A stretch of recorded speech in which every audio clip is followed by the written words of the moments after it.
బ్రహ్మోషి ముఖమాషి బాహు రాజన్న కృతః ఉదరం ఉలువు తదేస్య వైశ్యః పద్భాగం శూద్రో ఆర్య అయితే. బ్రహ్మోషి ముఖమాషి బాహువు రాజన్న కృతః ఉదరం ఉయువు తదేస్య వైశ్యః పద్భాగం శూద్రో ఆర్య అయితే.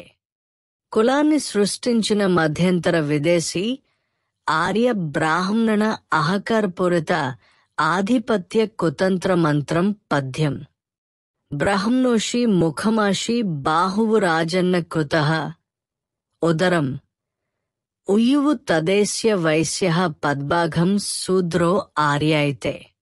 క్రిందవారు బ్రాహ్మణ ముఖ క్రింద భాగాలలో నుండి పుట్టారు అని మంత్రం త్రైవర్ణికలకు పై వారికి బాడగ కట్టుబెట్టి బానిస సేవ చేసుకుని నీచులుగా బ్రతకాలని బ్రాహ్మణ వ్రాత యొక్క అర్థం. బ్రాహ్మణ భావజాలమే కాదు, వాళ్ల చేసి కార్యాలు ఉగ్రవాదమే, హింసాయుతమే, క్రిమినల్స్ మించి ముగత్వం. ఉదరం అంటే బాణపొట్టాని, ఉరువులు అంటే తెగబలిసిన తొడలు అని.